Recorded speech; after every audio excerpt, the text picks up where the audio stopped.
Good evening, ladies and gentlemen, and welcome to the April 6, 2015 City Council meeting. At this time, I will call the meeting to order, and we'll be led in prayer by Pastor Janine Rue Whirling. Ooh, nice. Janine is with the Hosanna Lutheran Church. Married in the 80s, apologizing for the hyphen. It was popular. My dad was mayor of Mitchell when I was a kid and on city council, and you guys need the prayers, so the Lord be with you.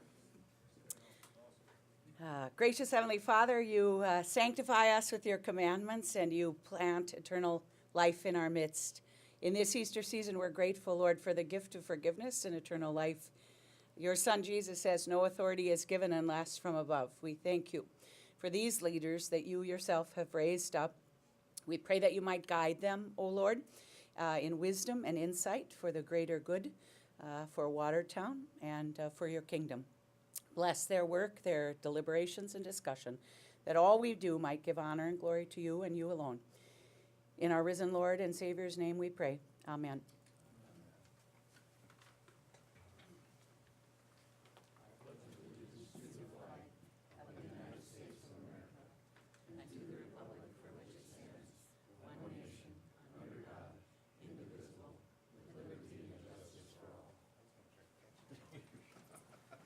Thank you, Pastor Janine. We absolutely appreciate the words. At this time, Shelley, if you want to do roll call for us. Albertson? Here. Bueller? Bueller? Here. Danforth? Here. Manti? Here. Meisenheimer? Riefenberger? Here. Roby? Here. Solom? Here. Tupper? Here. Wilkins? Here. Thank you. Well, it's nice to have everybody back. Don? Yeah, all tanned up and got rid of the beard and everything already. Good deal. Okay, this time we're going to get started up. Number one, approval of the consent agenda. I will look for a motion and a second for discussion. Motion by Bruce, second by Don. Any questions on the consent agenda? Hearing none, I'll look for council action. All those in favor say aye. Aye. Opposed? Motion carried. Number two, approval of the agenda. I will look for a motion and a second for discussion. Motion by Beth, second by Randy. Any questions on the agenda? Hearing none, I will look for council action. All those in favor say aye. Aye. Opposed? Motion carried. Number three, ordinance number 1509, amending section 12.1001, regulating security guards within and for the city of Watertown. This is a second reading. Lee, have you got anything you want to come up here? Yeah, come on up. Yeah, you ain't getting it out that easy. No. Because I did have a quick question for Sure. you. You know, if you can just run quickly through this ordinance again for us. I know we had first reading, but I would like second reading to have a little discussion. About the $500 though, you know, that's still going to be on the ordinance, $500. Are we supposed to keep it at 500, or is the suggestion to take it down a little bit for other folks besides police officers? I guess our suggestion was just pertaining to the South Dakota certified law enforcement officers, but I agree that the fine is, or not the fine, the fee is a little high, and I wouldn't have an opposition to lowering that fee. You notice how the cop come out in there, guys? The You see fine. that? The fine.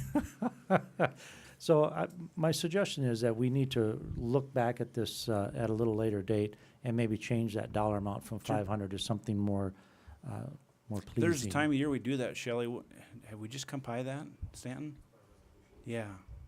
Did we just do that? It seemed Okay. like we did. But we haven't had a ton of people asking on that, so I would Correct, suggest yeah. that we put it on our calendar for Calendar next for year. next I think annually the council adopts a fee resolution for all the various things that you charge, and maybe that'd be the point to do it, is when you're adopting that resolution or amending the existing one. I would agree. So we'll do that for next year if you'll put that on your calendar. Okay, Mayor, go ahead. is this the second reading to this? This is second Okay, reading. so we're going to have a Right. motion, then discussion. Yes. Okay, thank you. So at this time, I will look for a motion and a second for discussion. Motion by Mike, second by Randy. Now, is there any questions you want to ask Lee? I do. Is the term security guard, is that defined somewhere within our language, anywhere within the city? I believe there is a definition in that title of what a security guard is.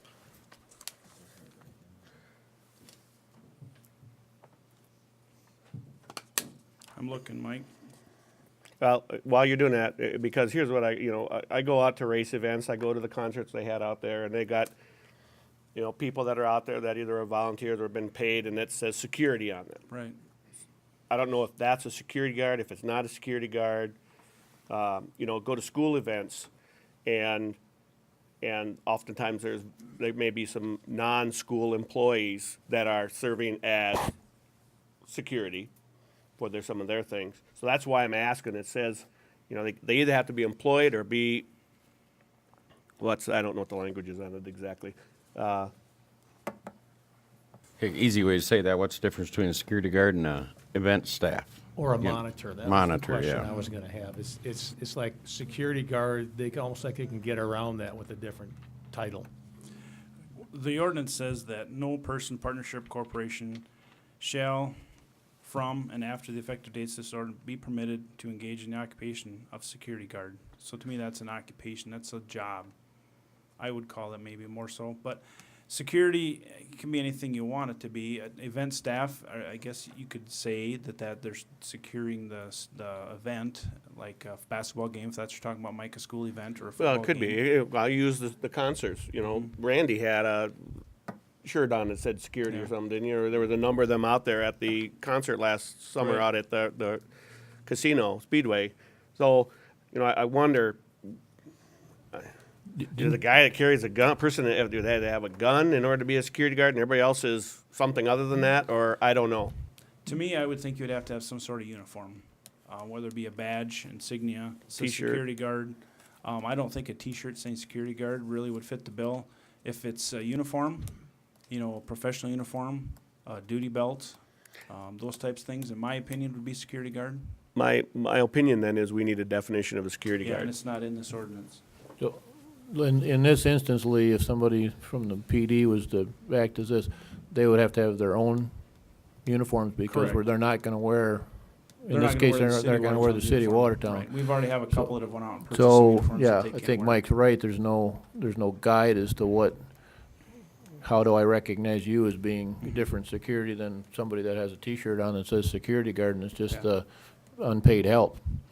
And I think you made some comment last time to the fact that when it says security guard on there, or even says security, I don't know if the word Right. guard has to be on there, that kind of implies something, and it might even get to where we suggest that if they're not appropriately licensed for that they can call them staff or something, but they can't use the word security maybe. We might have to even address Event that. staff. Yeah. Yeah, I think we need to do something with that. And the second thing is here, and maybe it's just to play with words, but somewhere on there it says that this ordinance shall not apply to any South Dakota certified law officer or to any employee who draws a salary directly from one employer. To me, a salary is a set wage, not an hourly wage. So are we talking about compensation and really not a salary? Okay, I honestly believe that word should be, Such as like, Changed. who is compensated? well, it's Yeah. talking about salary, and when somebody gets a salary in but I mean- employment terms, you're getting paid so much a year. Yeah, but Not Mike, what so I much just an said, hour. an employee who is compensated Compensated, directly. right. I think you could Compensated. change that wording. Okay, otherwise that's where I'm at. If we do that, then I'm fine with what's on there. So is your motion to change that then, to compensated? We could My certainly do it motion now is while to, we're well, doing my it. motion is somewhere along the line, we gotta have a definition, we gotta add a definition Okay. somewhere in our ordinances, I don't know where that is. And then, yes, I would amend my motion to make the term salary to become compensation. Draws compensation. Right, so then I have an amended motion by Mike, second by Randy. Any other discussion on that? Hearing none, I will look for council action. All those in favor say aye. Aye. Opposed? Motion carried. So Stanton, you'll work on that, and then, of course, you'll get something that security guard. Okay, perfect. Number 4. Thanks, Lee. Number 4, first reading of ordinance number 15-10. Sarah, will you be able to slide that up there quick for us? Amending zoning district boundaries by zoning property to C3 Highway Commercial District. We talked about this a little bit prior. You can see that what she's just showing there is what we're going to be turning into C3. That's at Doug's Anchor Marine, next to Highway 20. Okay? We're going to move on. Number 5, first reading of ordinance number 15-11, amending zoning district boundaries by zoning property east of 25th Street east to R1, single-family residential district. And if you show this, this is actually, folks, this is the East Woods 18 division, I believe it is. Joy Nelson and Peggy Haugen is bringing that. It's in the blue, right where she's showing. They are bringing this into the city, I believe, and changing that to R1. Right. And this is first reading, so this will be coming in front of you in a couple of weeks. So number 6, amendment to the rate schedule for users of the wastewater system to provide for surcharges, resolutions 1508. And Shelley, if you can take that for us. I can. Basically, this is an administrative change only.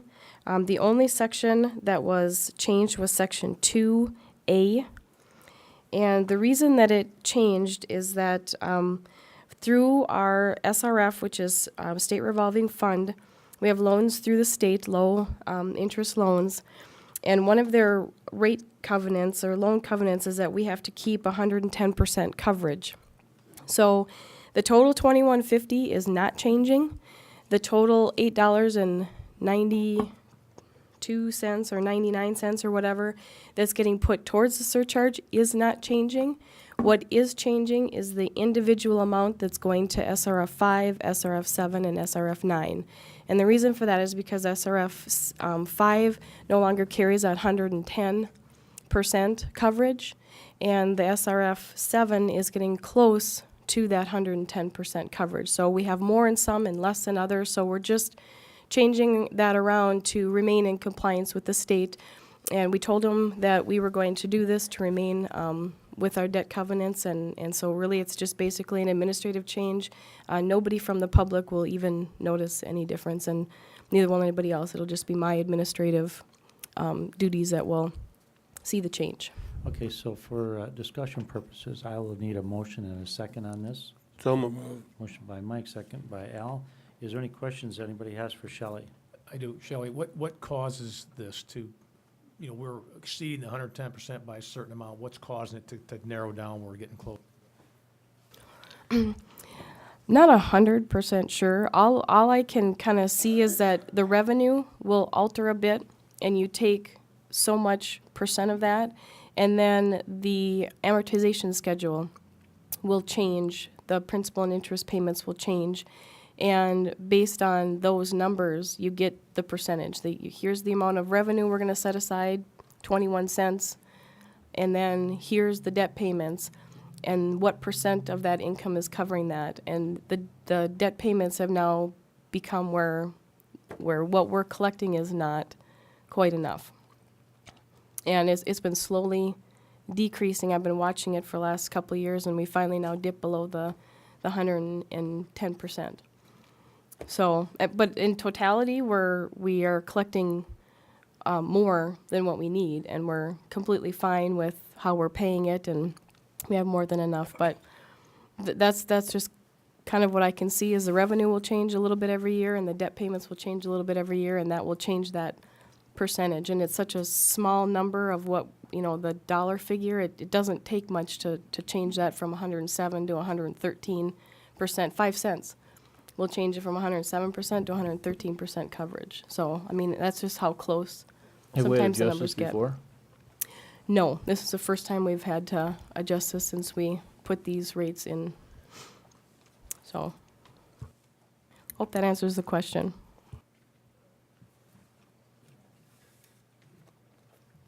Okay, is there any other questions that anybody has for Shelley on this? Hearing none, I will look for council action. All those in favor say aye. Aye. Opposed? Motion carried. Number 7, plat of the Tervis Second Edition to the Municipality of Watertown, Cottington County, South Dakota, resolution number 1511. And Sarah, if you will take this for us, this was in front of the Planning Commission, and it comes before you with their approval. So if you want to touch base on that. Sure. This is a condominium plat that's been proposed, and we don't address it very explicitly within our ordinance. So, just looking at our ordinances for subdivision, which is proposed, he wants to break the lot into 9 units. Our definition of lot is a unit of a recorded plat, and I cannot administratively approve anything with more than 5 lots. There also has been no preliminary plan done for the area, and we don't have anything against the way this is being done, we just don't address it explicitly. So therefore, it's just going through the regular process of Plan Commission approval and City Council approval. And meanwhile, we are working on trying to add to our ordinance to address condominium plats for the future. Okay, so at this time, I'll look for a motion and a second for discussion. So moved. Motion by Mr. Albertson, second by Beth. Okay. Any questions that Chef Sarah on this? I do have a couple. Well, normally, any of them that I've ever been involved in, the condominium platting was before the building was built, and then, so it was a little easier. In this case, this building was built and has now been resold, correct? It's been sold. It has been And now is resold. being turned into the condominium. Right. Request, correct? And we wouldn't prohibit them selling off units. Right. It's I- just, they want to break it into a lot that's recorded. Right, but it's a little different than what we would normally see, is the point Yes. there. But am I right, is this the building that was built and there was complete nonconformance to the boulevard requirements? That is correct. And now it's been sold? That's correct. So will this be in compliance with the boulevard requirements that it did not meet? I would say no. That's just my guess on it.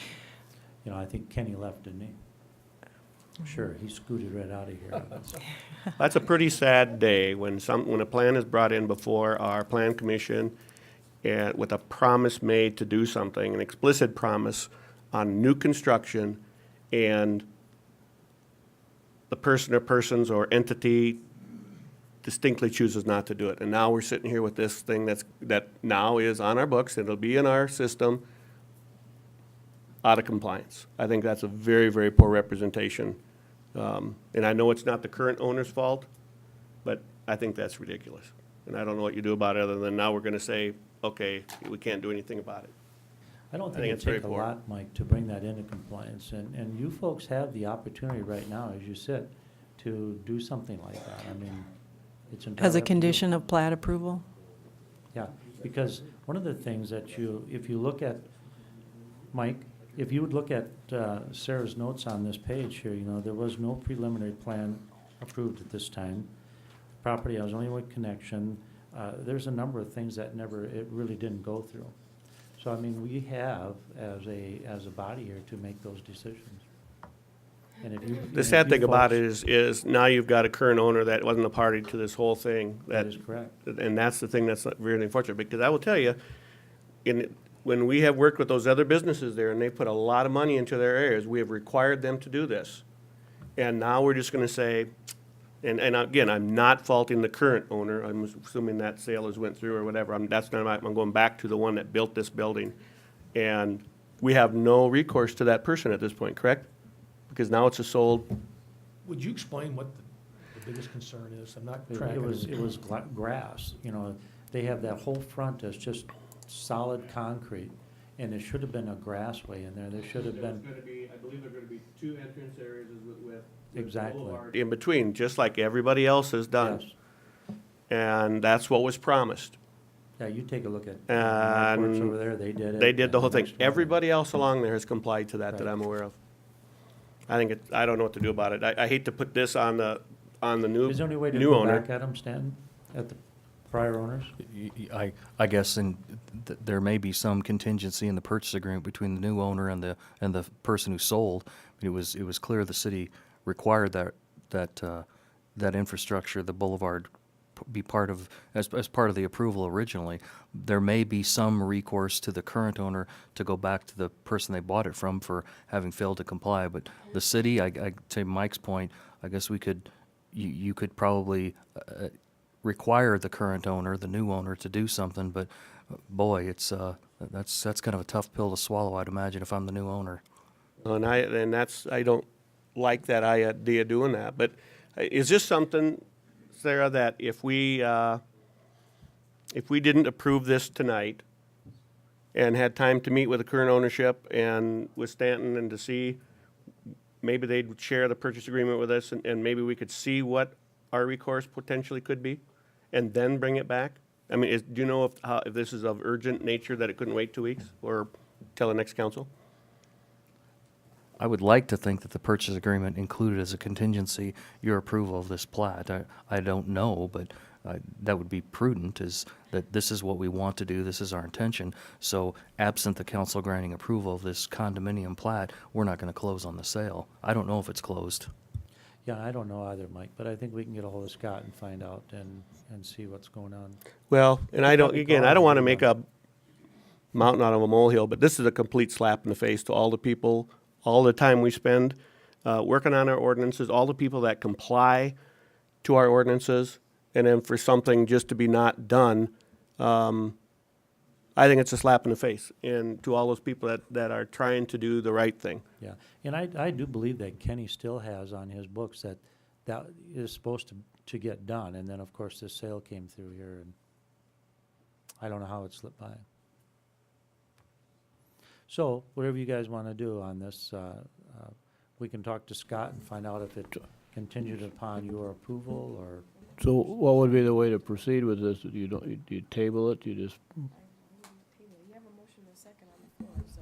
All right, let me ask a question. Are we better off approving this and putting a stipulation for compliance in and then dealing with Scott and whomever? Or are we better off withdrawing it or tabling it or whatever and then working with Scott to figure out things and if we need, then bring it back? Which is the most proper way? I think probably the best course would be to have a vote on the motion that's on the floor to approve or not approve the plat. You've got a motion and a second to approve the plat. You guys could recommend not approving it and recommend it go back to the Plan Commission and have them review the plat and impose some additional conditions if that's what you think is appropriate. Send it back to the Plan Commission. I assume they're the ones that recommended it come forward to you. I think you ought to send it back and say, Plan Commission, we don't agree with your recommendation. Anything you bring back ought to have the following stipulations attached to it. and the whole building plan that they originally had, I know that it was supposed to have that greenery in there. Sarah, I have a quick question. Have we done this before? Have we done parceled out like this for condominiums before in a business lot like that? I just don't recall us doing that. It's new to me. We've done condominium plats in the past, and On an existing building? I don't know that we've done it on an The dry cleaner on Highway 81, that's one that was approved as a condominium plat prior to construction, to Mike's point. I've not seen one. The few that we've done have always been pre-construction that we've approved it. How does that work? And this might be a dumb question. I guess how does that work then if these are platted lots, really, is what they are? Right. Are there any, I mean, typically there are setback issues that are Well, attached to that. that's what so- I said. This Yeah. is inappropriate to review in light of our current ordinances because it doesn't meet any of the setbacks. There are no Right, setbacks. Right. But this is a condominium plat which is a special kind of plat. They have shared areas. Yeah. We don't talk about Well, that. I- We don't I- give that exemption. I think I've heard of these before. I think that this is something that is relatively new. I think this is something that's happening in other communities, this type of thing. But again, with our current ordinances, I think we may need a separate ordinance to cover this type of a planning. I don't know that our existing ordinance would even allow this. Well, we need to incorporate it into our subdivision ordinance as a special section Yeah, okay. with Thank you. unique requirements. I agree. I think that we need to do that. Look at that, and the planning commission needs to look into that and make sure it's how it should be structured and if it's the right thing to do. Sarah, haven't some of these contractor shops been constructed under the premise of condominium-type shops and are thus sold? Yeah. I think they have, haven't they? They've been constructed that way, but not necessarily platted that way. And all over town, we have places that have been sold unit by unit on one lot, and you're getting, a piece of that lot, but it's not recorded as a plat. And that's something we don't require. The applicant is coming to us saying, I want to record a plat. And this is how I want it to look. And I want each unit to have its lines drawn, and I'm going to sell those off. That's a condominium plat. And state law does talk about that, but Watertown Municipal Ordinance does not. And I think this is also something that's a little bit more common, and we're seeing that nationwide, I think they're seeing more of this type of thing for residential things, like uptown development, apartment development, that kind of stuff. In fact, I think we've had that here before. We've actually, they were able to sell the property in a specific group of properties, so. Stanton, if we wanted to not act on this tonight and defer action or discussion till the next meeting, would I make a motion to table it, or how would I do that? You could just withdraw your motion and then recommend it be sent back to the Plan Commission, asking them to give you specific directives with regard to the boulevard requirements that were never met. Well, and I would add that if we're going in this direction, that they need to look at our current ordinances and how they would fit that, and if not, then we need to look at making an ordinance that would cover this. Yeah, we'll work on that ordinance so that we have something in there, because it's gonna become more prevalent all the time for us. So we do have a motion on the floor. If that motion wants to be withdrawn, I will withdraw my motion. Did I make it? I think Dan, will you please withdraw that motion? it's up to you, Dan. Okay, I'll withdraw the motion. Okay. Beth, you second it, are you? Okay, so Dan withdrew the motion, Beth seconded that. And I would recommend that we send this back down to the planning commission. Do we need a vote on that? A motion and a second to do that?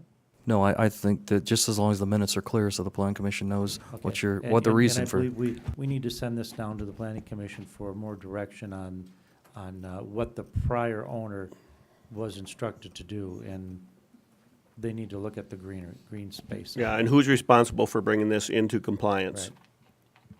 Okay, very good.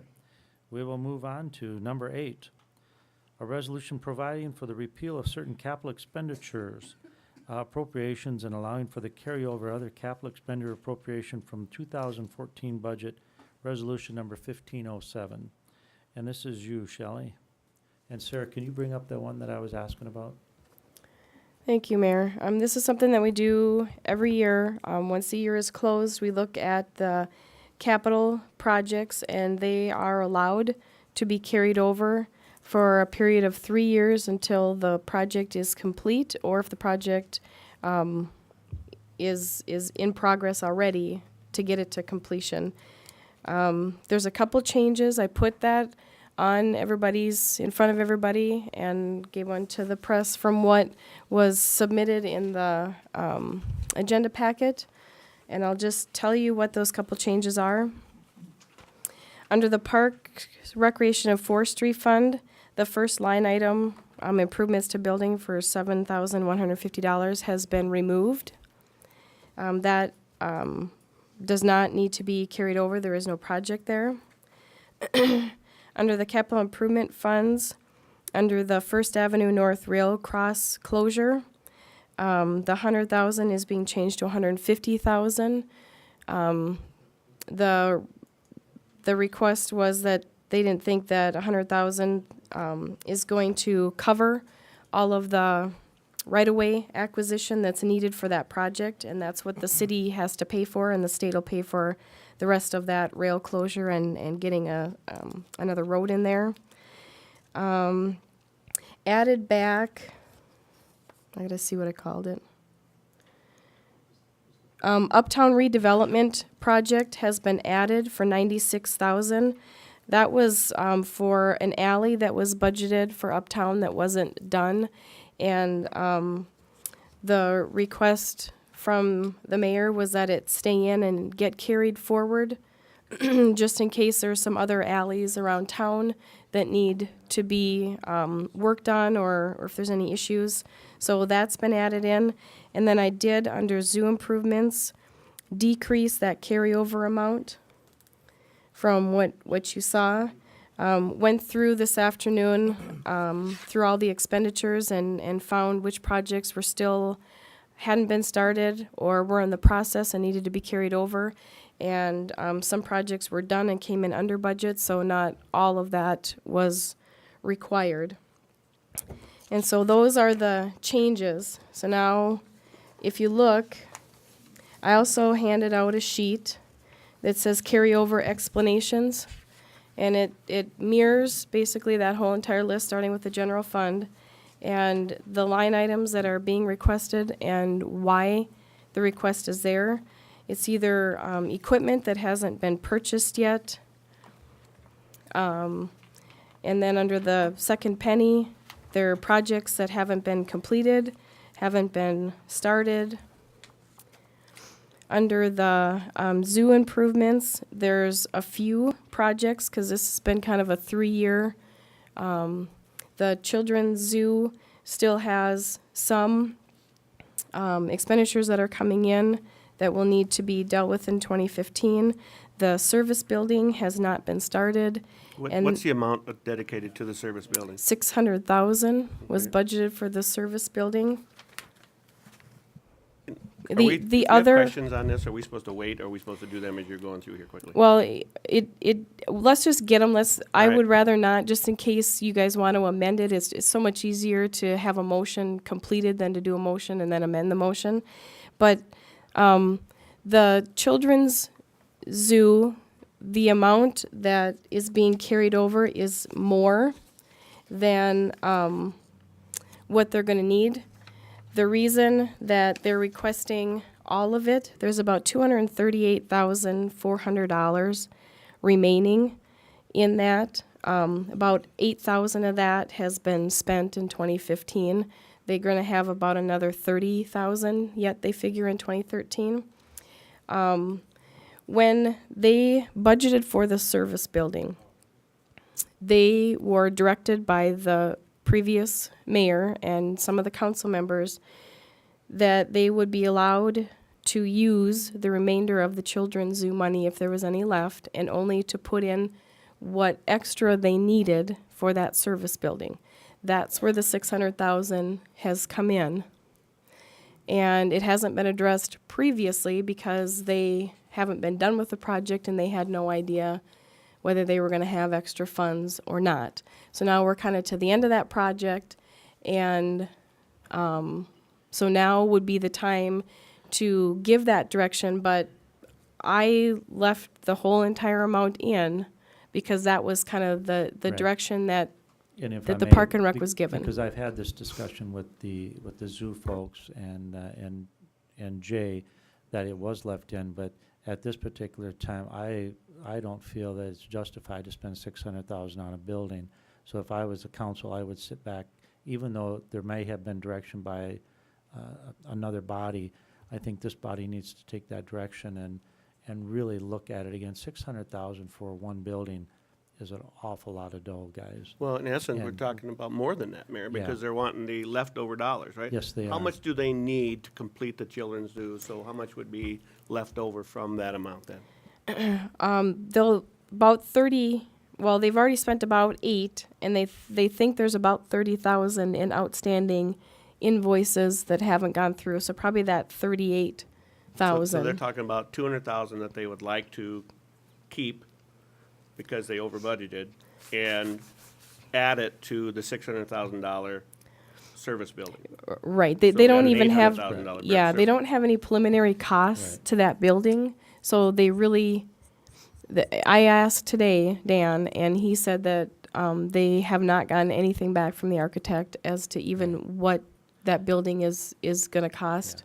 So I think we Don't know. back off. I personally think that we need to back off on that huge of an expenditure at the zoo for a building. Mike, you could build a building for us a lot less money, couldn't you? Shake your head, yeah. Okay. Well, Mayor, didn't we last year when we were doing our our budgeting and our discussions on capital, didn't that get pulled all together? It actually did not get pulled, but the project got stopped. The money was still there. Okay. But So- we do have those dollars. I truly think you need to put them back. So what if we And, leave this on here? Does that give them the latitude to move forward?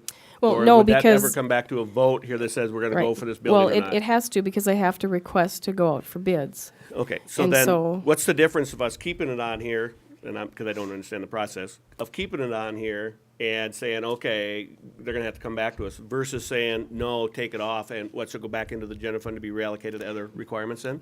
Yeah, not general right? fund, second penny. That, To we're the talking about the second second penny, penny. yeah. Well, then I The- agree with the mayor. Leaving it on, all it does is it just puts up earmark, but it does not give any department head the right to spend that, and it will come back before you. But If it, you've got those dollars laying there that can be used as a slush fund for smaller projects. And, I just think, to be really clear, we should get the money out of probably, there. okay, well, and that's up to you guys. If you don't wish to carry over, the 600,000 or the 200,000, we can decrease that by the 800, and that's completely up to you guys. But that's what the request is here, from the Park and Rec, so. And then if you guys have any other questions, if you've had a chance to look at the carryover explanations, it's kind of, standard stuff. There isn't anything. The other thing would be the, golf course projects for the 294,560. They had requested that entire amount, they don't need. They need about $15,000 to $17,000 to finish the intake project, and they wanted to use the remainder of that to complete additional greens and add that to the 200 and some thousand they have for 2015. So that would be another reallocation of funds. The other one would be under the airport, the de-icing truck and the improvements other than building. Those would be carried over to be used for the hangar construction that you authorized to go out for bids. There is no budget currently in 2015 for that, but this could be carried over and reallocated for that purpose if you authorized once those bids come in. So those would be the only ones that would be out of the ordinary. Okay, I would like to make a couple of comments. The one on the golf, because we put in the water system, that's where the additional dollars are coming from. We didn't spend quite as much. I truly think that you should move these dollars, keep them there, so that we have the ability to finish a couple of the courses. What colors are they? They're red, blue, and green? Yellow. Red, I yellow, and think they blue. talked about There's replacing. two of them there that truly need to get finished, and we've kind of dinked around and did a little bit here and a little bit there. We got to get them done, and the plan, guys, is to get into these greens at the end of the golf league, whether it's men's league, women's league, whatever, and start on these greens and get them finished up come August and September, so that they're done right, the grass is planted, and we're ready to go for next year. So I think it would behoove us to move those dollars or to leave them where they're at and reallocate them from the water to the greens. Shelley, I got another question. Is this one bite at the apple thing? I mean, if we voted on what are here and we find out mid-season here, mid-year, that, we don't want to do a given project on here and we'd rather have those dollars be used elsewhere, do we have the opportunity then to do that, or is this one time a year type deal? This is the only time that you can carry over the 2014 budget into 2015. So once you vote, all the rest of those expenditures from budget from 2014 goes away. Okay, no, what I'm saying though is, if we approve the dollars, whatever we get Oh, to, yeah, and then we say, we don't, that $16,000, Oh, we yeah. don't want, we think Sure it's you better can. spent over here, we can reallocate as a Yep. body to At do that, At any correct? time, you can change your Okay. appropriations. Yep. Absolutely. And if I may, I'd like to bring up that one sheet for the First Avenue closure. I didn't mean to break in, Shell. Did you have more that you wanted to Go highlight? for it. Okay. I just wanted to let you all know that Sarah and I and we had engineers here. We also had, I believe it was a Susan and a Jeff, Susan from Sioux Falls and Jeff from Aberdeen with the Department of Transportation. We also had Ron here, and then there was one other gentleman from the DOT here in Watertown. But if you remember right, if you go back in 2007, there's a railroad that the city of Watertown said they would close, and that railroad is down here on First Avenue over by the old home bakery in that area. The council had decided on that one to close. The city kept budgeting $400,000 for this project. It was kind of weird how it was, because the engineering department always said, well, we're budgeting $400,000, but yet then we find out that it was also $400,000 they expected in revenues to come in to pay the $400,000 for the project. Shelley has put some dollars away for this project, so what we're going to do, just so you understand, we are going to go ahead and close that railroad crossing, that road. We'll be sending out for RFPs, requests for proposals for consulting engineers. Sarah has already started that project. What will happen is they will have to be a state-approved engineering firm, and once we get those RFPs back, we'll discuss that and kind of take a look and see which one is best. And also the state is working with us on that. So here's kind of the way it's going to run. You're going to see a plan layout. So April, the RFPs go out. May, the consulting firm is chosen. The summer of 2015, this summer, there will be surveying that gets done, and it will start in the year 2016. And I wrote on here the funding part. I just want to be clear. This is a federal project. This is not a state project or a city project. It's a federal closure project.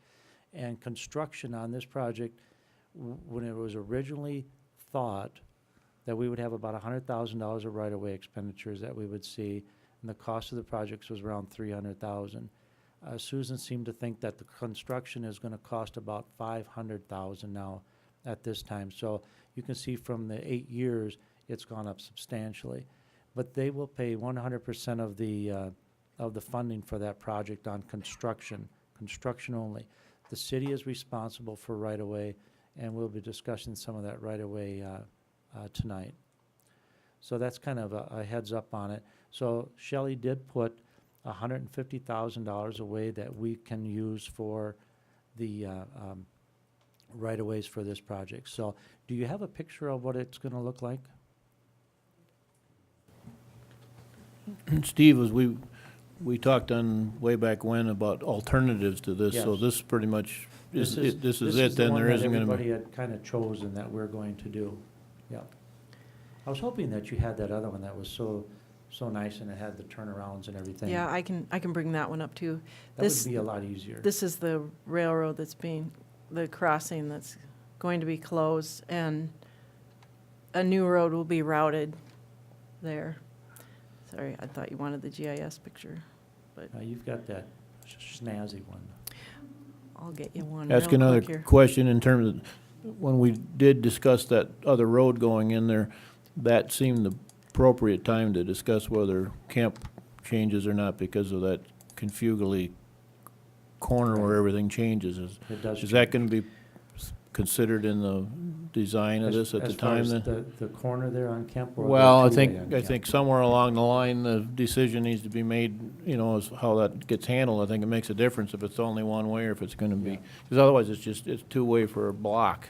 Right, that's exactly correct. So here, before we go to that, Bill, here's the current way that is gonna look. If you look right where the baseball bat is, to the right of that is the fire department. So the fire department can come out of there and go right straight down First Avenue, take a little corner, and come right onto Kemp Avenue. Kemp Avenue on the bottom there is right away that we're going to have to get a hold of. We'll have to look at that, because Kemp will curl up to First Avenue. Then First Avenue, as it comes across on the very top again, goes through, and then there's a turnaround out there by where, the old home bakery is. And the same thing on the west side of that. That is the way that it will look in the future. Okay? Just want to let you know. Very good. Any other questions on that? Do we want to make a motion in a second? Did we have a motion, a second on yours? No, if there's no other questions, we can take a motion. The only question that you alluded to on the first thing there was that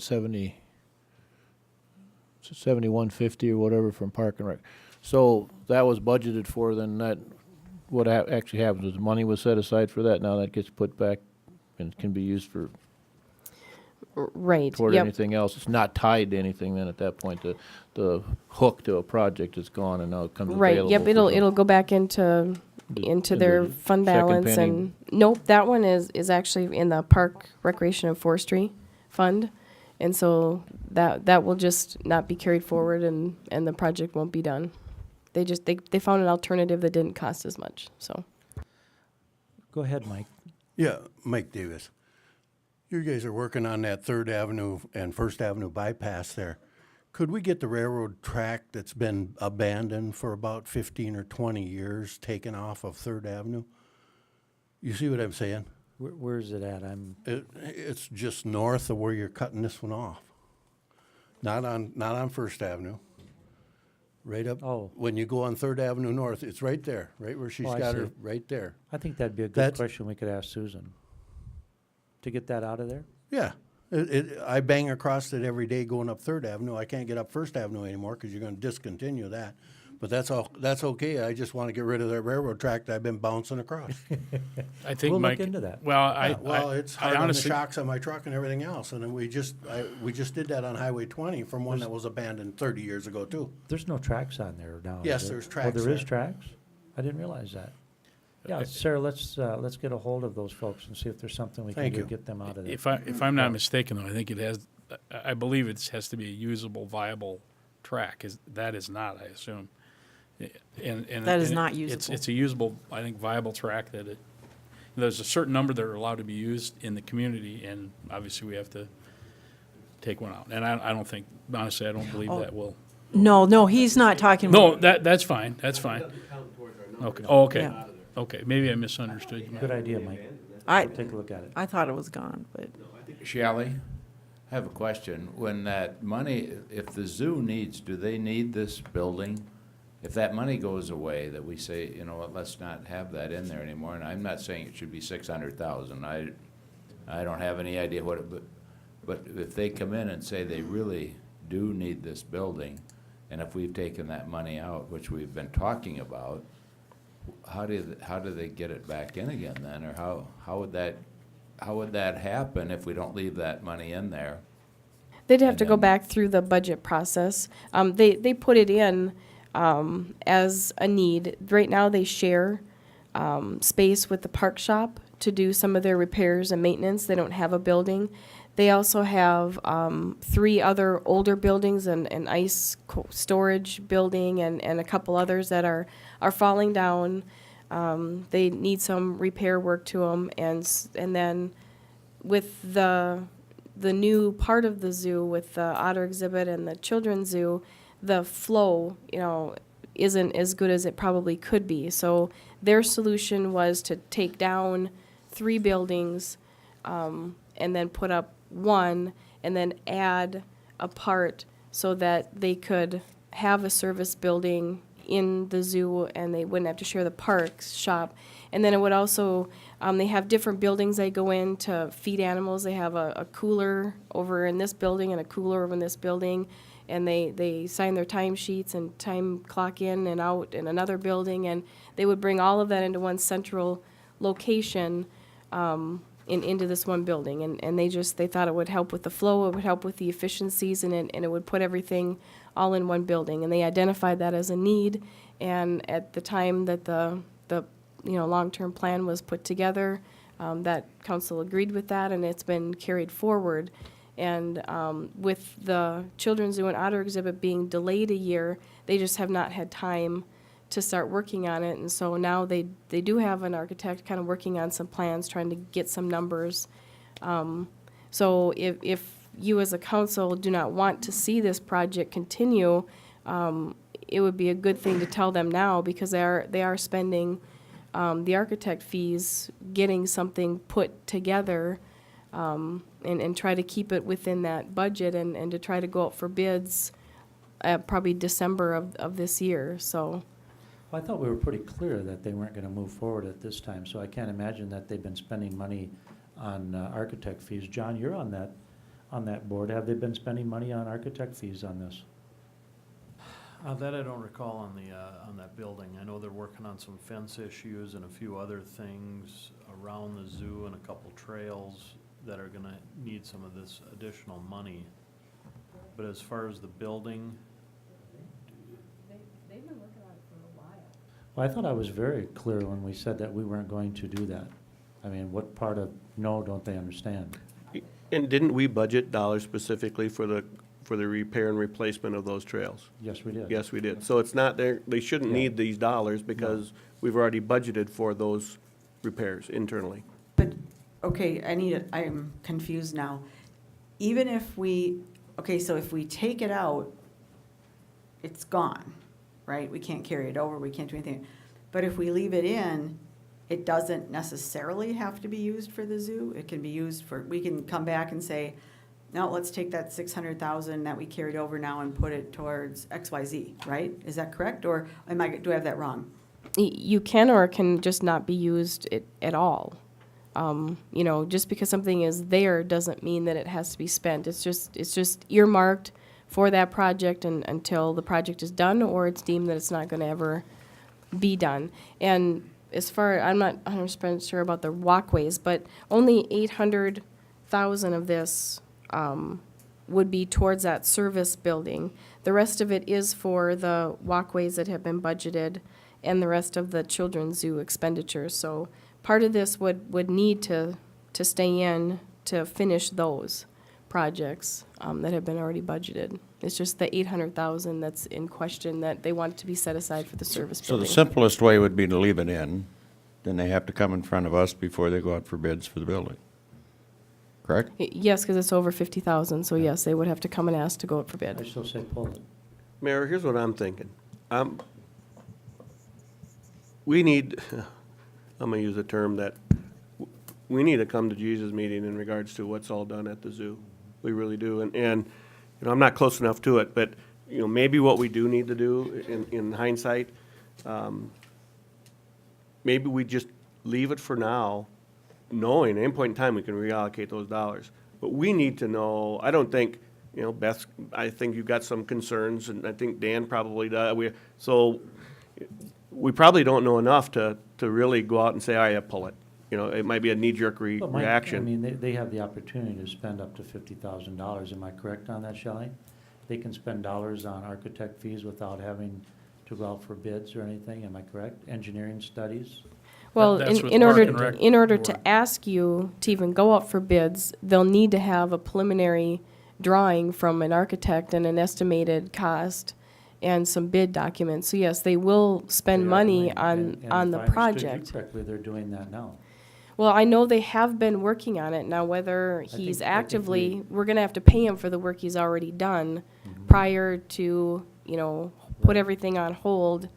And, you know, I don't know if they've, I think if you leave it in there, the understanding is it's, at some point in time, it's gonna get built. If you take it out, you can always put it in next year.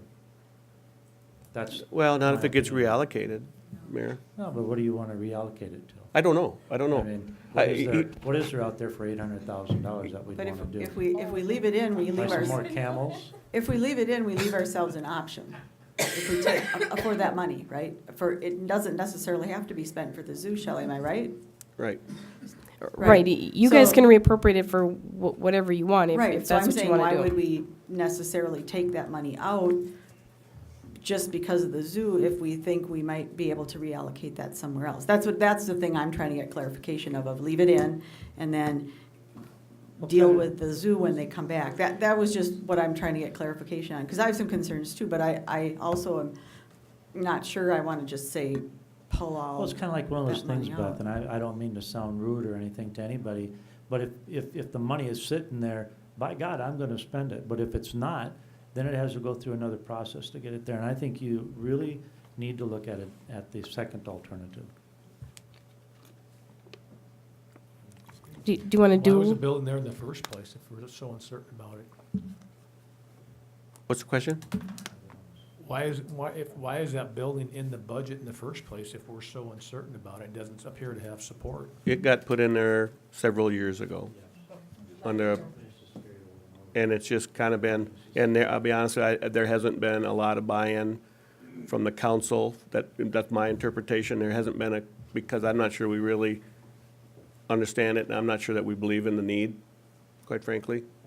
And because of that, it's always kind of been out. It's just been sitting out there. So with that, it's kind of out of sight, out of mind.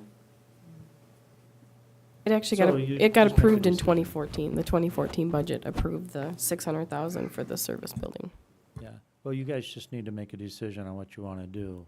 It'll be a struggle for them to spend that $800,000 anyhow, because it will come in front of you. It's a lot of dough.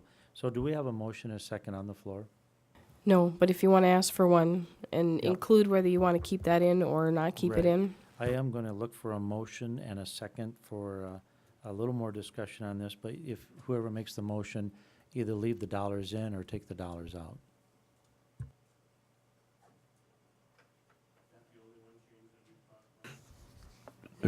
There's two pieces of that, the 600 and then the additional that was left over. Right, it totals 800,000. So that's what the motion would include, to include that 800 or not to include the 800,000 in the carryover for the zoo projects. Yes. Yes.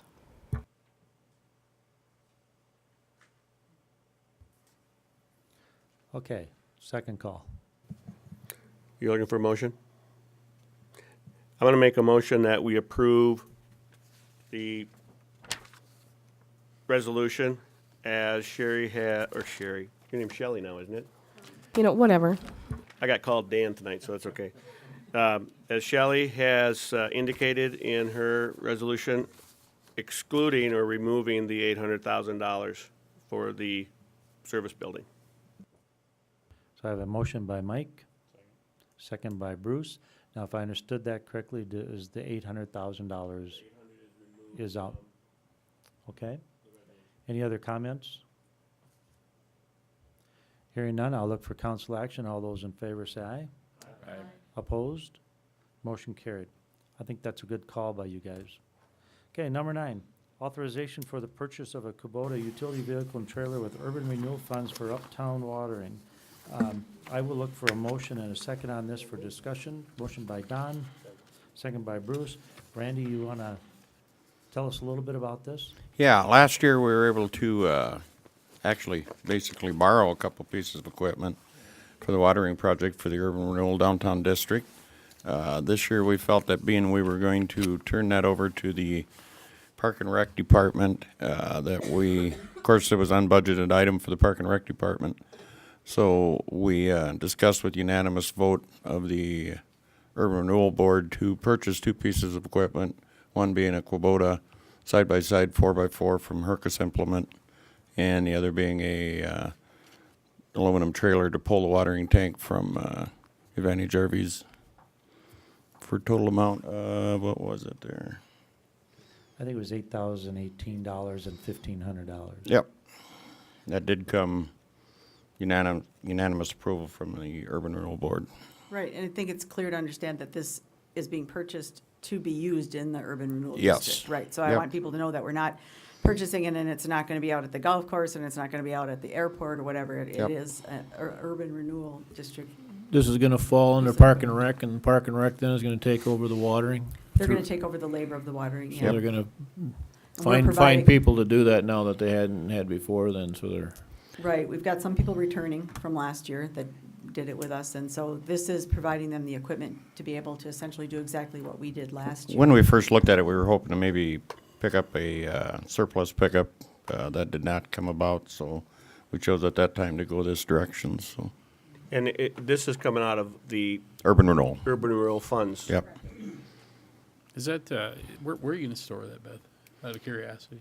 We're gonna put it back to the fire department. No, actually, while it's in use so far, it'll be at the fire At the zoo. department. Fire department's been gracious to, yeah, Doug Yeah, did give us yeah. permission again, and Make thanks to sure- his guys over there to work with us, so. Right, and then during the off-season, it'll be stored in the Park and Rec buildings. street. Yeah. No, so it'll basically be, the only difference from last year as far as what people will see is that in the off-season, the equipment, rather than going back to the people who are gracious enough to lend it to us, will go and be stored in the Park and Rec buildings. But And they will move it every 24 hours, Bruce. Okay. Any other questions? Thanks, Randy. I believe we have a motion and a second on the floor. I am looking for council action. All those in favor say aye. Aye. Opposed? Motion carried. Number 10, consideration of the loan extension request from Kermar LLC. If you folks remember, this is the verifications building. They owe us $732,150.90. That was due on March the 24th of 2015. What happened is that they are going out for a loan, and that loan is by Bank West, I believe, is who's doing that for them. They're asking, and the state allowed it also, because they do have some debt within the state of South Dakota, the GOED, in the same amount. The state did allow them to get an extension on it for 2 months. Is that correct, Shelley? Yeah, for 2 months. So what they're asking us, if they would give them a 2-month extension on this loan, they'll still pay the interest, they'll still make the payment. In fact, they made a payment. We're sitting on it, waiting for your guys' approval to allow the 2-month extension to May of 2015. So I will look for a motion and a second for discussion. moved. Motion by Dan, second by Bill. Any questions on this?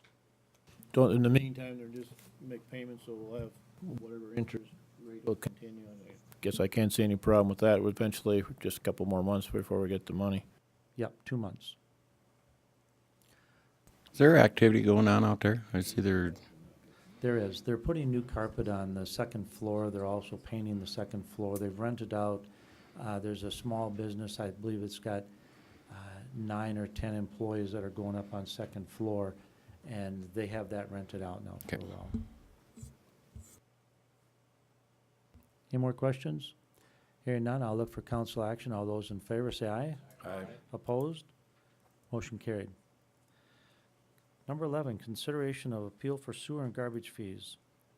Shelley, I'll let you handle that one. I kind of blew you off on the other one, I'm sorry. It's fine. This is something that came in to our office. I'm sure you've all had a chance to read it. I'm not necessarily going to speak to the statement that a previous employee told them not to call. I can't say they did or did not. What I can tell you is that the current staff that we have, they do tell everyone that they have to call in every fall because we have no idea when they're leaving. And we prefer that they call every month for that credit versus waiting.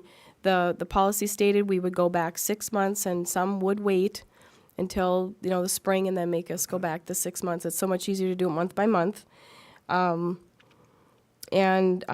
This gentleman called in the afternoon of Monday, March 2nd, and heard that the policy was going to be changed and wanted the credits.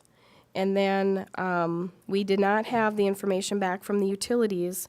And so on the 3rd, I instructed that May 2nd was our cutoff day for no more additional utility credits. And so anything that she was working on, had from the utilities and was working on the credits up to March 2nd was to continue to be done. Anything after that was not. And this one just fell into that gray area. It was asked on the 2nd, hadn't been processed, wanted to go back the 6 months. The rest, I think, is just kind of dialogue, which is a moot point because the policy has been changed. But the request was for the council to consider allowing us to go back the 6 months to see if they would be eligible for any of those credits. So that's what's before you. Okay, so what I'll be looking for is a motion and a second for approval to give the credits back. Motion by Mike, second by Bruce. Any discussion with Shelley now? Well, what's our total dollars you're talking about? It'd be $31.50 for 6 months. so less than $200. And how is it that, I'm assuming what's in his letter, I don't have it printed out, but he says in there he has other properties and those have received the credit. How is it that Because he called and asked for them. on the other ones and just didn't do this one? He called March 2nd, was the first time that we had contact For this about. property? Yes. Is this his lake home? I don't have a clue. Yes, this is his lake home. He also owns the building South 81. I think that they, you know, everything's been shut off on that for the water. And so it was supposed to be implemented on March 2nd, and he called on March 2nd? Right. That correct?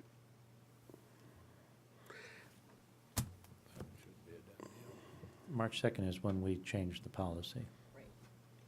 At 7 or 8 o'clock at night, and he. But did he call called earlier in the day then? Yes. Yep.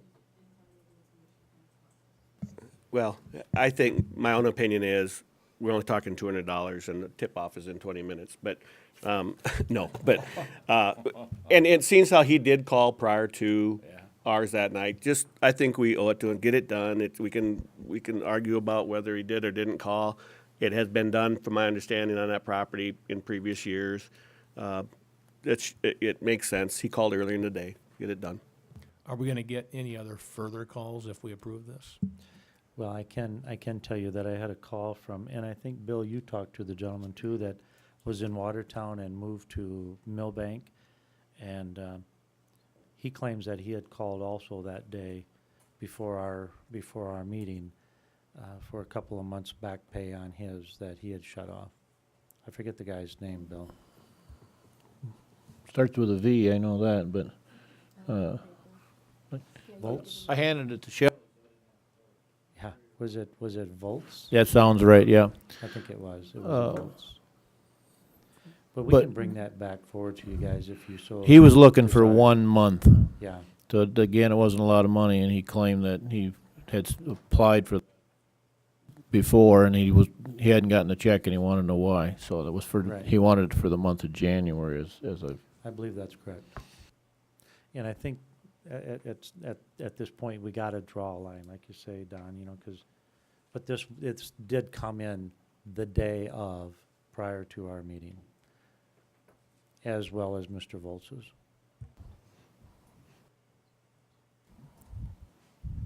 Do you want to amend this and include him so that this is, I would we're think so. done If with you're it and gonna be do over with for- it? If you're gonna do it for the one, you might as well do it for the other one and get it done. Yeah, I think if you do it for this Yep. one, we'll do it for And then we're anyone done. that we can So show. whoever made the motion, if they'd amend that. Can we, and Sherry, or she, oh my gosh, Shelley, you were gone so long. She just made a comment. Anybody else that comes in that can demonstrate that they had done this before, can we give them the latitude to make those payments if they know that? If I know, because she documents when they call, and I can would ask think her if so. They don't there's have to any keep other coming ones back. that Just make it called the simple. day of March 2nd that hadn't been able to be processed. We can go back and look at those if Yeah. you want to include prior to the council I think that's fair. requests. I So think that's that's, fair. Okay. So I'll make a motion to pay the two that have now been identified. The one. Volt? Yep. Volch, and then would ask that you process any others that come in that were before the cutoff. Okay, so I have a motion by Mike, second by Bruce. Any other questions on that? Hearing none, I'll look for council action. All those in favor say aye. Aye. Opposed? Motion carried. Number 12, authorization for the mayor to sign a contract with Dual County for E911 services. At this time, we'll have Scott. Are you gonna, or Lee? Probably Scott, you're closer to it, huh? Good I think you discussed this with us last time, did you? Or am Yes. I- oh, Over the course of the last 30 days or so, Dual County staff, commissioners, as well as Sheriff's Department employees have been in contact with me about Watertown providing contractual 911 services to Dual County. We've looked at several different equipment options and so forth over the last 30 days, and we at the Watertown Police Department feel that we would be able to accommodate that request if you guys give us the authority to go ahead and provide contractual 911 services with them. This Yeah, well, agreement that- would be similar to the ones we have with the other counties then, and same kind of percentages, or? Yes, this is the exact same agreement that we have with the other 5 counties that we have. And it would be 90% of their surcharges for this year and 95% for next year. What I'll do, guys, is I think I'll look for a motion and a second for discussion. purposes. So moved. Second. Motion by Don, second by Russ. Okay, now go ahead and fire away. Scott, I have a quick question for you. Will that require us any more equipment or additional personnel to, I mean, it probably will. We're gonna Right, get I was paid prepared it. for that question, Okay, Bruce, 'cause I okay. think you asked me that question last time too. Equipment-wise, yes, Dual County has agreed to upgrade our recorder system. That was the piece of equipment I mentioned last time that we would have to upgrade. Staffing, I think you also asked that question, would we have to increase our staffing levels? It would be my intent to ask for your permission to add 2 part-time positions during the peak hours of the day, maybe between the hours of noon and 6 p.m. If I remember, the 911 wasn't paying for itself. We were subsidizing that. Is this going to bring us closer with this additional revenue with expenses coming into play? Yes, historically, if you look at the 911 budget and the amount that the city has contributed to that budget, going back to about 2000, moving forward to today's date, almost on an annual basis, that amount has increased. And back in about 2013, we met, Chief and I, and were able to see that at some point in time, we needed to make some changes to close that gap, to reduce the amount of contributions that the city has to put towards it. We're not quite to that point yet where we can reduce the city's contribution, and I don't know that we will get to that point because there's rising costs associated with 911, employee costs, it all adds up. But what we do know is that by bringing on Clark County, that was an additional $38,000 a year of revenue. By bringing on Dual County, we know that that'll be approximately $45,000 a year of additional revenue. Now, considering the fact that I'm asking for 2 part-time employees, that will cost about $36,000, $37,000 a year. So there's maybe a $10,000 gain by adding Dual County.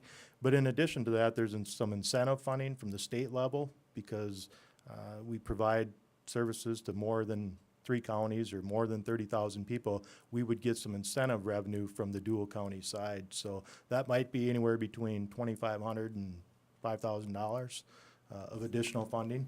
So what we're trying to do is we're trying to close that gap that we know exists.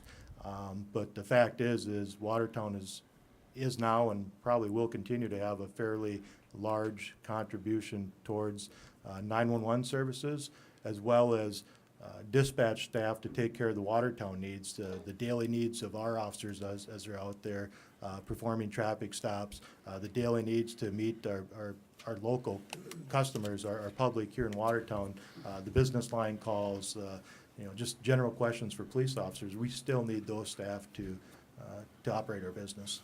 Scott, I have another question for you. Sure. You know, I know we've been experiencing, and I'm sure, I know a lot of other folks have too, workforce issues in Watertown. How do you deal with that if you can't find the personnel that you need? How do you fill in that blank? Because you obviously got to have somebody, once you're on a contractual basis with them, to handle that. How do you do that? I think with the employees that we've been able to attract in the 911 center, they're very dedicated people, they're professional people, they're people that are motivated to do that job, to help people, to multitask, to do all the work that's required of a communications officer. It's not an easy job. There's not a lot of people that want to do that type of work because you're dealing with life and death situations in some case. But the people that we've attracted to the 911 center typically have stayed with us. They enjoy the work, and I'm confident that if we advertise for some part-time positions, that we'll be able to find the right person to come into our organization and help us fulfill those needs. Scott, a couple questions too. Is the incentive that you had mentioned from the state, I'm assuming that's a one-time deal when you bring somebody on, or is that an annual? Those are annual funds. Last year, we would have received roughly $80,000 of incentive funding for the counties that we serve. This year, there'll be an additional 5,000 roughly for Clark County, because we just brought on Clark County this year, January 1st of this year. So there'll be approximately $5,000 there, and then the same with Dual County. It'll be a little less than 5,000 because we're not looking at having a start date until probably around July 1st. It takes a lot of behind-the-scenes work to work with the telephone companies, to work with radio equipment, and a lot of other things that need to be taken care of behind the scenes. Already, we've started looking at the radio equipment side, what it would take for equipment to go from Watertown over to Clear Lake, Dual County area. And we already have some estimates of what that'll cost. And again, the Dual County Commissioners have voted to take care of those costs up to a certain dollar amount. So they've been stepping up to the plate to at least accommodate us with those funds to expand our NICE recorder and take care of the radio communications, which is part of the contract that they're required to do. So of the items that we need to buy in order to make this happen, they're gonna pay for part of that. They will pay for all of the NICE recorder equipment, and they But- will pay 100% of the radio equipment. Oh, I thought you said they were gonna pay a portion of it. No, they'll pay all of that. By contract, they're required to get radio communications into our center, so we won't experience any cost related to equipment. Our costs are gonna be the cost of hiring 2 part-time employees. That's where our cost will be. Scott, excuse, The only, where I'm going with this, at some point in time, unless it, I hate to, don't want this to sound bad, but unless it benefits us where we are, where those dollars or those, or the equipment is benefiting us in some other manner, it kind of looks like we're bringing stuff on just to break even. In long term, probably gonna cost us more money, isn't it? Why would we bring, unless we have an obvious capacity, Right. why would we just keep bringing on just to keep expanding? Well, there is a trend going across South Dakota right now, actually, it's a national trend, that larger PSAPs, public safety answering points or dispatch centers, are absorbing smaller centers because smaller centers just can't stay in business with the cost of the equipment and the cost of employees. For example, if, Dual County wanted to stay in business, they'd be looking at probably 5, 6 employees. Take that times $40,000 employee, they only receive $50,000 in surcharges, so it's hard for them to stay in business. So the advantage to us is working with our friends in our neighboring counties to bring those folks on board, so that at some point, as we move forward, we can maybe share in some of the capital expenditure issues that we have, or maybe we can share in some other maintenance expenses. Right now, our contract doesn't call for that. Right now, our contract simply calls for 90% of their surcharge monies, next year 95. But as we move forward, there will become a day where, hopefully we can add to our contract that, we may need additional assistance. And I think with everybody working together, it will be beneficial towards us in the future. And then I also believe from the state level that, those centers that are regional centers or serving multiple counties like we are, will be in a better position down the road to take care of some of the needs of 911 across the state. Our subsidy amount is running what, about 190 grand a year right now? This year is $200,000. $200,000 that the people of Watertown are footing that bill. So, And it continues to go up. So Yeah, a couple years ago, it was 186,000, so. Right. The distinction there, though, Mr. Danforth, is that we have 911, which results in about 25% of our business. And then we have all the other activities that we do, the business line phone calls, the taking traffic for officers, all those things that the city of Watertown certainly has a vested interest in maintaining all those operations. So even if we didn't do 911, if we simply just answered business line calls here and took care of the officer traffic, we'd still need at least 2 people per shift to do that. And then if you're gonna give those 2 people days off, we'd probably need more like 8 people at a minimum to do that. And then you take that, of course, times $45,000, $50,000 a year. It wouldn't be advantageous for us to go in that direction. I think Scott, our I just cost- want to mention one thing too. My earlier question, I don't know if I got the answer I was looking for that. And I'm not trying to put you on the spot. No, that's fine, Bruce. I'm just, a couple of things. First of all, how do we establish the fee structure for these guys? That's one question. The other one is, and I don't doubt for a second that you've got great qualified people up there. But in lieu of the fact we can't get people, say we're out 6 months and we've got a contractual agreement with those folks, how do we take care of that if we can't find the people that we need? Those Okay. are my two Sure. questions. First question, how did we arrive at the contract that we currently have as far as collecting surcharges? This has been an agreement that's been in place as far back as I can remember. One of the first counties we had come on board was Hamlin County in 2001, and then we had Day County in 2005, Grant County in 2006, Clark County in this year, and now Dual County. Every time we've added those counties, we've had the same contract that said, you know, X amount percentage of your surcharges. I think when Hamlin County first came on board with us, we asked for 50% of their surcharges. Over the years, that has grown. Same with Grant County. I can recall that being 75%, but over the years, it has increased to where it is today, 90%.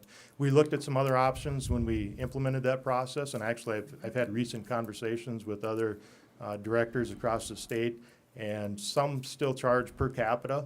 Some do like we do, which makes it really, really simple, is just give or send 90% of your surcharge. It's an easy financing method to figure that out versus trying to figure out, let's see, did somebody move from the county? Did telephone lines change? Did all those things change? It's so much easier to just look at a certain percentage of their funding. So that's the first part of that. Second part was employees. What I would say to that, Bruce, is if we don't have 2 part-timers on board on July 1, it's not going to be an extremely urgent issue that we have somebody then and there on that first day that we start services.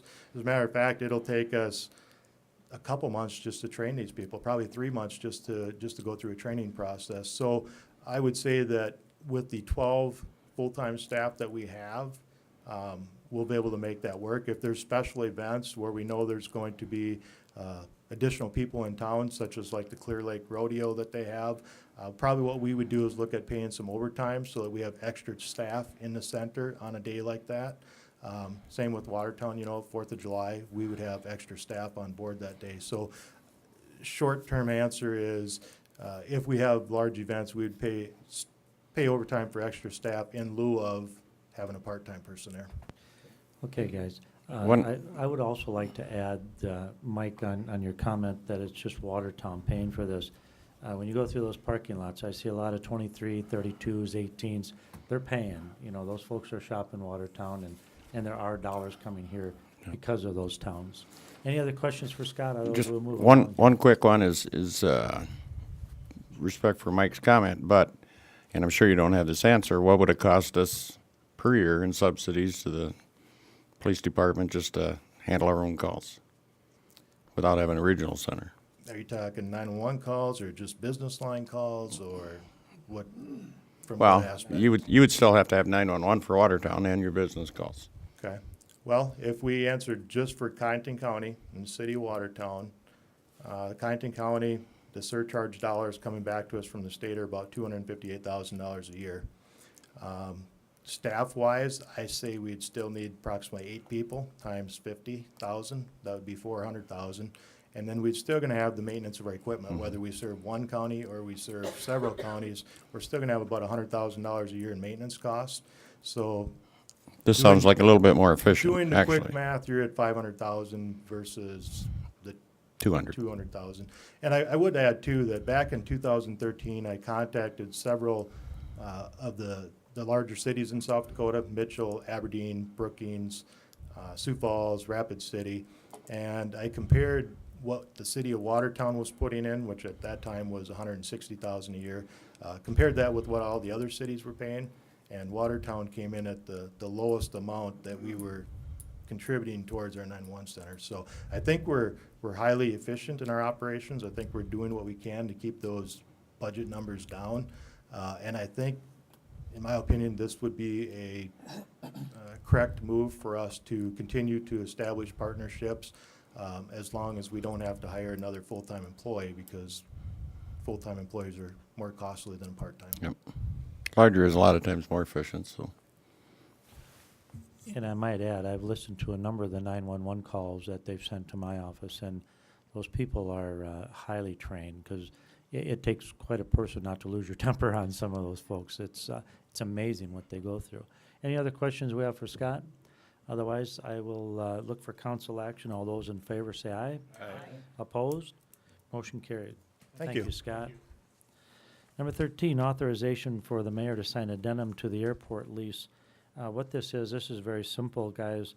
We have sold a couple of parcels off of the airport grounds. The Fleming folks have a lease agreement with us for currently 774 acres.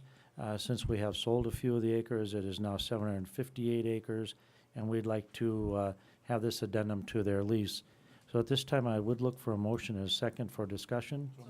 Motion by Bruce, second by Dan. Any questions on that?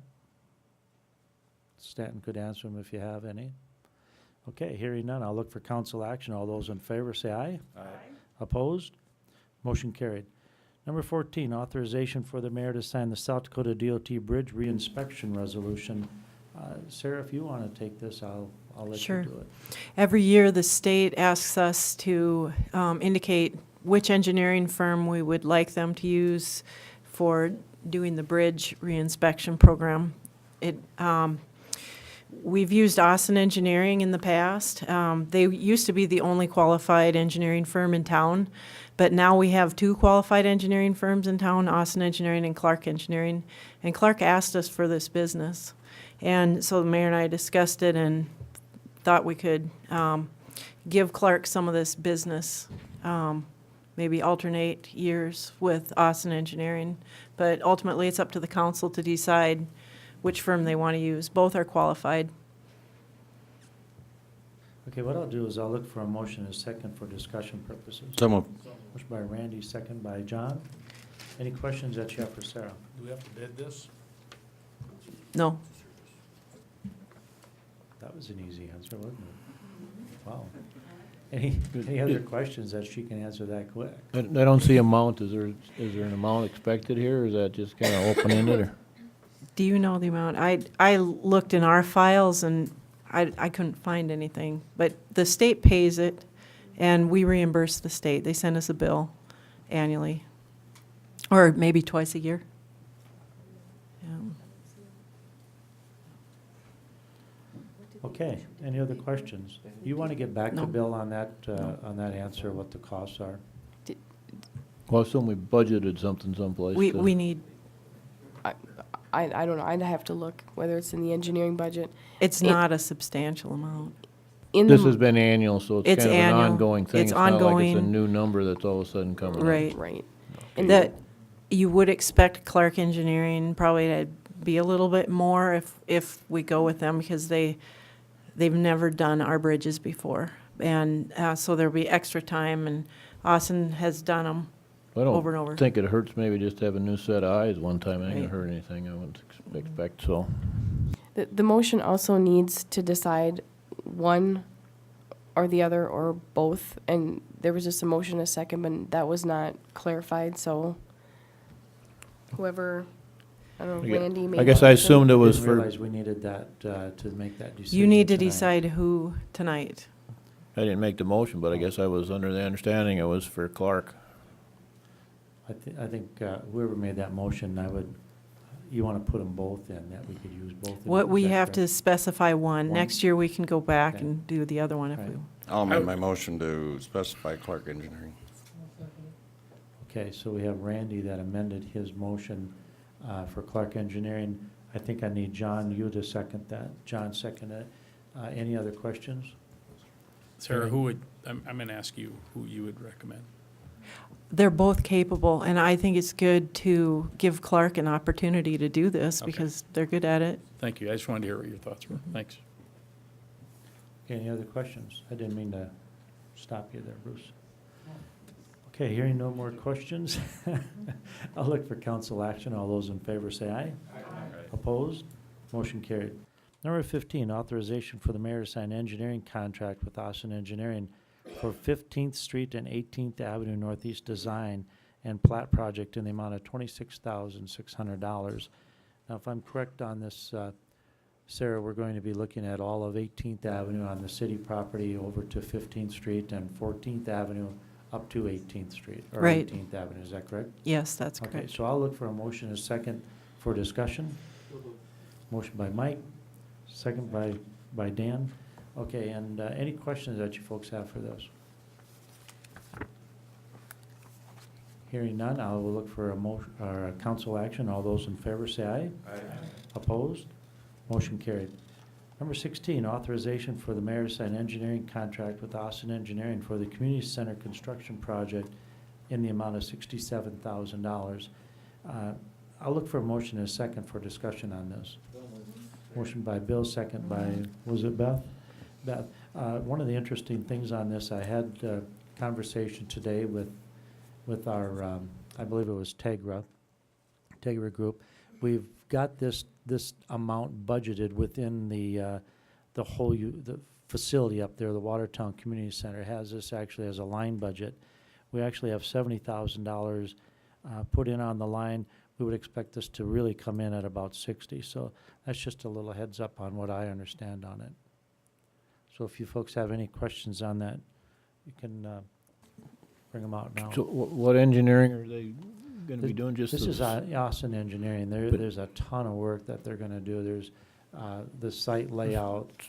mostly Sarah, you know site all stuff, that. part, the It is, building parking as well? it's all designed. Now they're observing the construction to make sure it meets the specifications, taking soil tests, taking concrete tests, that sort of thing.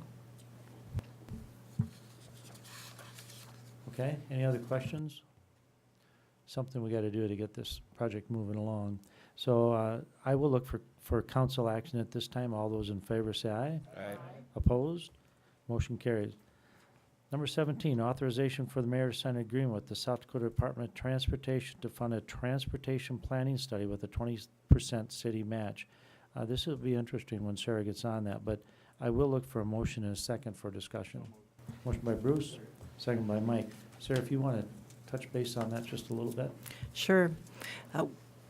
This is a grant to help Watertown establish a pavement management system, which is a database of our road conditions, so that we can prioritize which roads to do first, and we really need this, and I'm looking forward to getting it done, and then for the state helping us, because they have a lot of expertise.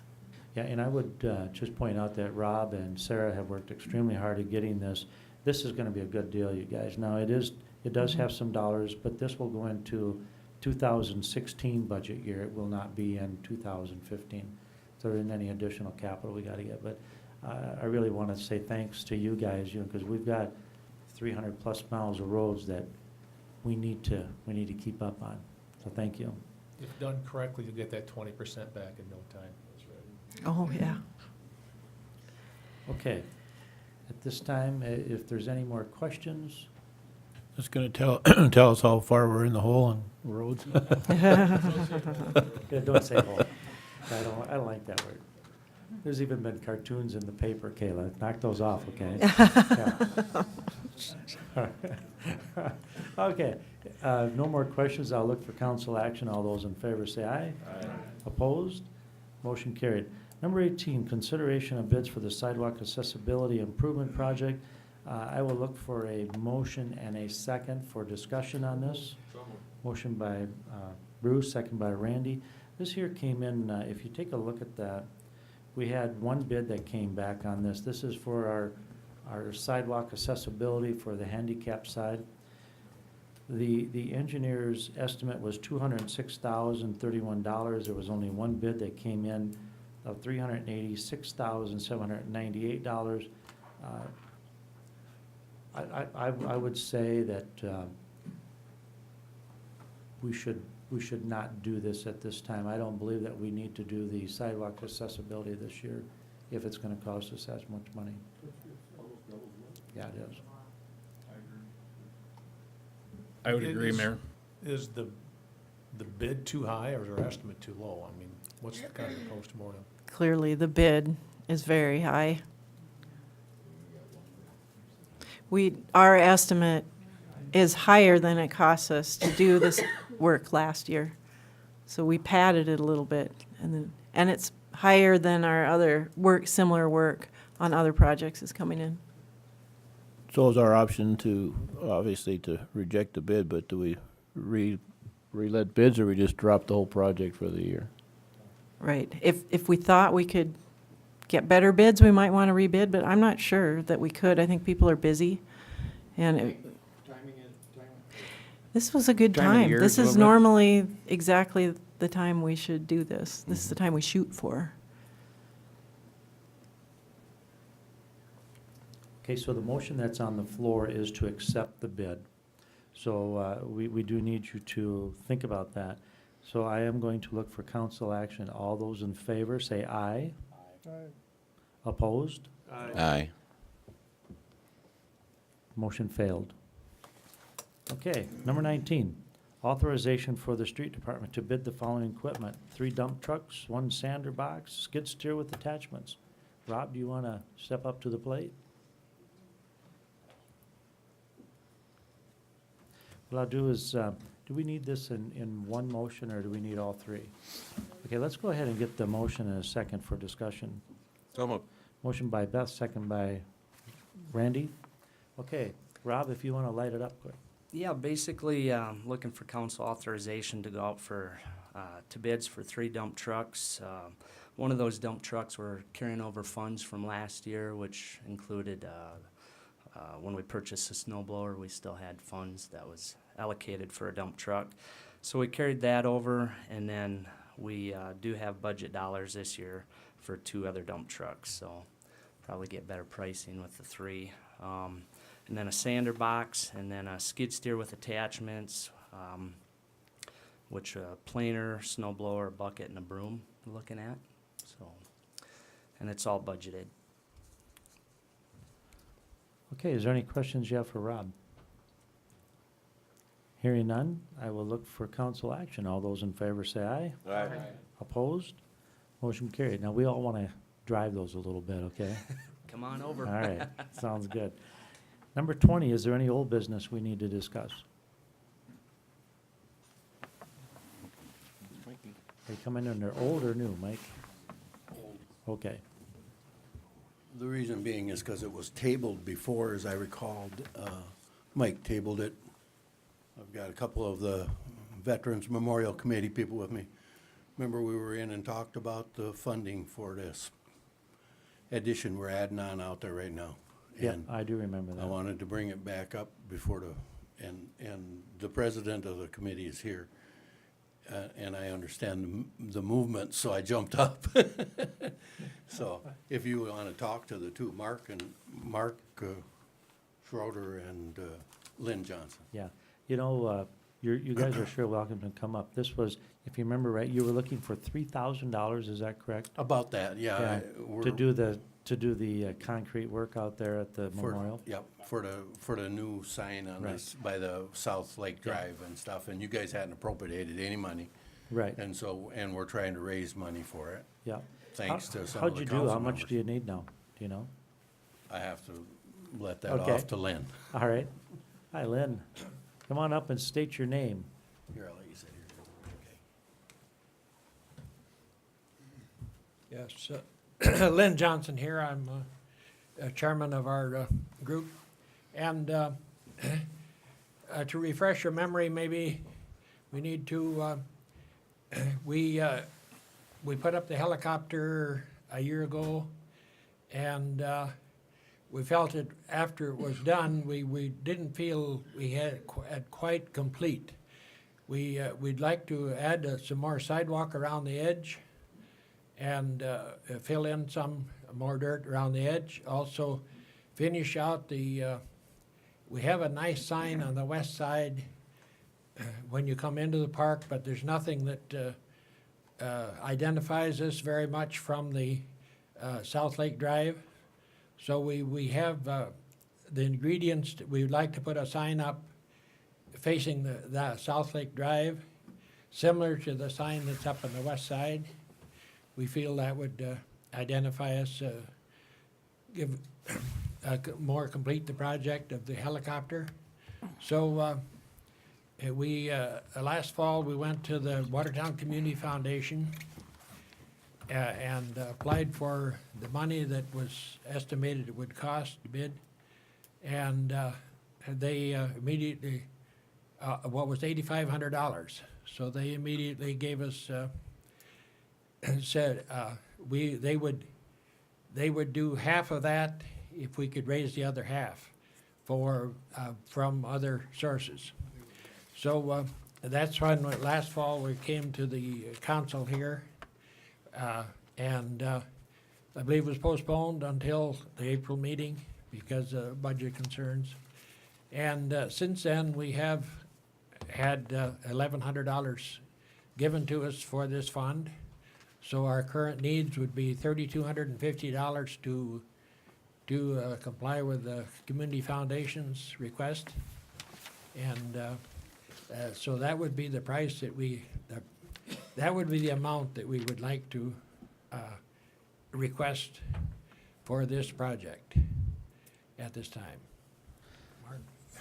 I just want to understand, clarify that the Watertown Community Foundation authorized us $4,250, I think it was. Yep. And they will match that, what's, as donations from other sources, they will match that up to $4,250. They're not going to give us the whole $4,250. We've got to raise the other $4,250. Yep, I get it.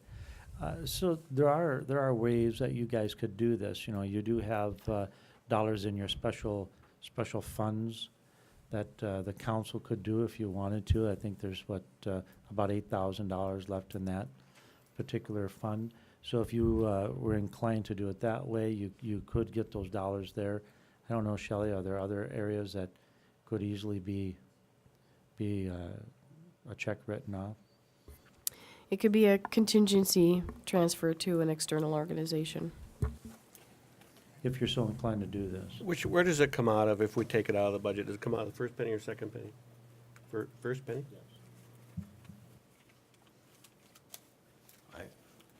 I heard you mention earlier, Mayor, that you maybe could get it out of a slush fund from smaller projects. And I probably shouldn't have said that, there really is no slush fund. Put them there. on the spot. Yeah. Well, is there any questions you guys want to ask, or if you, maybe visit amongst yourselves here? No, I'd go ahead and make the motion that we I'd fund second them that. for that $3,250, and if we want to take it out of that. I'll second Contingency? it, Mayor. Okay. So we got a motion by Bill, second by Dan. Did you want to take it out of special projects or the contingency? I think special projects. You okay with That's the that? council's. That's council right. dollars. I think yep. that's where it should come from. You are, yeah. Okay. Any other questions? Hearing none, all those in favor say aye. Aye. Opposed? Motion carries. Thank you very All right, much. thanks, guys. Thanks for what you're doing, guys. Yep, appreciate it. Looks wonderful out there. Number 21, any new business? Yeah, I got one thing real quick. Shelley, I'm sorry I misunderstood that earlier vote on the sidewalk accessibility study. I want to change my vote on the record to be that we would reject that. Okay? Thanks. Okay, and are you done? Yeah, okay, I just want to let you know that John and I did go to Minneapolis for the Minnesota Sportsman Show. It was a great turnout. They had thousands and thousands of people there. We did give away I believe it was a Humminbird Helix 5 depth finder, and it was a huge hit. We had, I don't know, we gave away 2,500 books, and everybody that wanted to sign up had to take a book of Almost. Watertown. No, it was only 900 books. I thought you said there was 2,500. No, we couldn't haul that much stuff up Okay, there, Steve. well, there was a lot of books. We had let that me many tell you. people. So you fell short, and you're not going We next. had that Yeah. many people at our booth. We collected about 500 email addresses and gave out about 900 books and talked to quite a few people heading this way for fishing, vacationing, hunting, and whatnot. I would like to mention that some of the biggest names that were talked about at the show was the Redland Center was mentioned, and bless their heart, Webster. Webster area in South Dakota is a big hit with Minnesota people because they've got the facilities for them to go fishing at. They've got facilities to clean their fish. Everybody knew where Webster was, I'm just telling you. So it was a great event, and I think that is something that if you guys want to next year spend a day or 2 days up in Minneapolis, it's well worth the trip. Yeah, you guys can stand in a booth with him all day long. I was in heaven. We were talking to everybody. So number 22, any liaison member reports? Okay, there is a need to go into executive session. It won't be very long. I would expect some action to be taken. So at this time, I need a motion, a second for executive session. Motion by Bruce, second by Mike. All those in favor? Opposed? Motion carried. We are in executive session. It won't be long.